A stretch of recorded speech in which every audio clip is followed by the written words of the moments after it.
qui m'a toujours motivé, c'est la création d'entreprise. J'avais créé une première entreprise quand j'étais au lycée, c'était de l'organisation d'événements pour des particuliers. Et j'ai arrêté quand je suis parti faire mes études en Suisse, à l'école hôtelière de Lausanne. Et là, c'était vraiment un environnement hyper international. On voyageait beaucoup, donc c'était vraiment génial pour s'ouvrir l'esprit. Et après, je suis rentré à Paris pour faire HEC. Et c'est dans le cadre d'HEC que j'ai développé ce projet de champagne. Et dans un premier temps, je voulais racheter une marque de champagne familiale qui appartient aujourd'hui à Paul-François Vrancken, qui est le numéro 2 mondial du champagne. Et donc du coup, j'ai eu un rendez-vous assez extraordinaire avec lui pendant lequel il m'a dit une phrase qui m'a marqué, qui est « Mais pourquoi est-ce que vous ne créez pas votre propre marque de champagne ?» Et du coup, sur le moment, ça m'a paru assez aberrant de créer sa propre marque de champagne, mais j'y ai beaucoup réfléchi et je me suis dit ce sera l'occasion pour moi de créer ma propre histoire.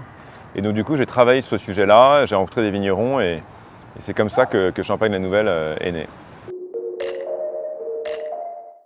Tout d'abord parce que j'aime beaucoup le champagne et que je me suis dit que ce serait l'occasion d'en boire un peu plus. Et aussi parce que finalement j'ai quand même une famille champenoise et c'est un produit qui me colle à la peau. Et donc voilà, j'ai vraiment voulu renouer avec une tradition familiale. Et aussi parce que pour moi le champagne c'est un produit qui est magique, qui est vraiment l'illustration d'un savoir-faire et d'un terroir français. C'est un produit qui rayonne à l'international et qui participe vraiment à la culture française à l'étranger. Donc je suis très fier en fait de participer comme ça à l'histoire du champagne aujourd'hui au XXIe siècle. J'aime aussi l'idée que c'est un produit qui est souvent associé à la fête, aux réjouissances et à la convivialité. Et puis finalement, créer une marque de champagne, c'est créer une marque. Donc c'est l'occasion aussi de pouvoir exprimer sa créativité, de pouvoir organiser des événements, pouvoir rencontrer du monde. C'est effectivement un métier très social. Et du coup, c'est des choses qui correspondent tout à fait à ma personnalité. En fait, moi je descends de Nicolas Ruinart, qui est le fondateur de la première maison de champagne de l'histoire. Et je suis le neveu de la veuve Clicquot, qui est une grande personnalité de la Champagne, qui a beaucoup contribué à exporter le champagne en dehors de nos frontières et qui a participé à l'élaboration de la méthode champenoise telle qu'on la connaît actuellement. Donc pour moi, c'est un héritage dont je suis fier, mais qui est surtout une stimulation énorme, parce que je me dis que parmi mes ancêtres, dans ma famille, il y a des gens avant moi qui ont créé des marques de champagne et qui ont réussi à créer une histoire, un univers de marque. Et donc ça me motive beaucoup pour le faire moi à mon tour et m'inscrire en fait dans l'histoire moderne de la Champagne. Alors quand je me suis lancé dans cette aventure, j'avais bien conscience que je me lançais sur un marché qui était quand même assez saturé, parce que les deux leaders sont LVMH et Pernod Ricard, donc qui sont des énormes entreprises qui ont beaucoup de budget et qui possèdent des marques qui ont une histoire bicentenaire. Mais je me suis rendu compte assez rapidement en fait que toutes les marques étaient positionnées un peu de la même manière, c'est-à-dire soit solennelles, avec justement cet héritage historique, soit très bling, et que finalement ces deux positionnements ne correspondaient pas du tout au nouveau mode de consommation de notre génération. Notre génération, on est beaucoup moins formel, tout le monde se tutoie, personne ne se rase, personne ne porte de cravate, on est en basket toute la journée. Et finalement, ces deux positionnements qui existaient ne correspondaient pas du tout à nos modes de consommation.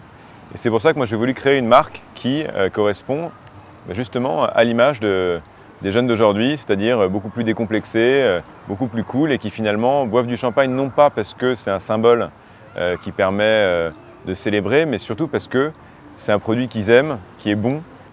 Donc aujourd'hui, on a réussi à avoir une notoriété à Paris qui est vraiment importante. La plupart de nos clients sont des galeries d'art ou des marques de mode qui sont des industries innovantes et créatives et qui ont besoin justement de proposer des choses nouvelles et qui sont très sensibles justement au positionnement contemporain et jeune de notre marque. Et c'est vraiment cette image-là qu'on veut véhiculer à travers notre marketing et notre positionnement. Sur un marché aussi concurrentiel que celui du champagne, j'avais pas d'autre choix que celui d'avoir vraiment un excellent champagne. Et c'est pourquoi j'ai vraiment fait en sorte de trouver le meilleur approvisionnement possible. Et donc pour ça, je me suis en fait tout simplement entouré d'œnologues de renom qui ont pu m'accompagner dans ma recherche de vignerons. Et j'ai trouvé un vigneron qui est vigneron de père en fils depuis des générations, qui est diplômé œnologue et qui est passionné par la terre et le vin.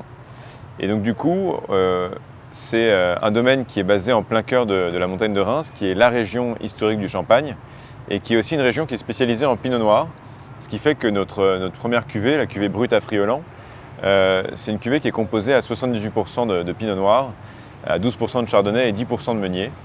Et l'une des grandes spécificités aussi de notre champagne, c'est qu'on le fait vieillir pendant 4 ans en bouteille, ce qui est beaucoup plus en fait que la plupart des champagnes qui en général sont vieillis entre 18 et 24 mois. Et le bénéfice, c'est d'avoir des bulles beaucoup plus fines et aussi en fait des arômes beaucoup plus complexes et une palette d'arômes beaucoup plus large. Donc on a vraiment un produit d'une qualité supérieure à ce qu'on trouve généralement parmi nos concurrents.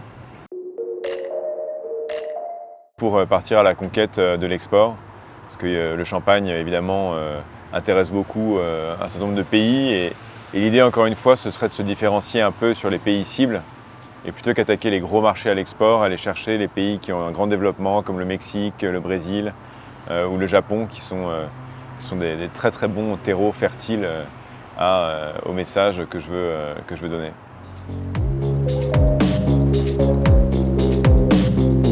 Je m'appelle Marion, je suis chef consultante culinaire, j'ai créé mon agence de goût et je collabore avec Paul de la Nouvelle sur des événements ou des prestations culinaires, aussi bien sur le solide que le liquide, puisque Paul fournit champagne alors que je m'occupe de l'assiette.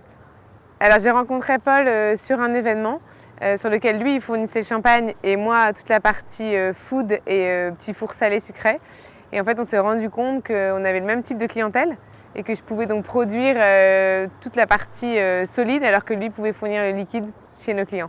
On a eu l'occasion de collaborer sur plusieurs événements en France et aux États-Unis, puisque j'ai l'occasion d'aller cuisiner aux États-Unis et que du coup je peux faire livrer ces bouteilles jusqu'à là-bas.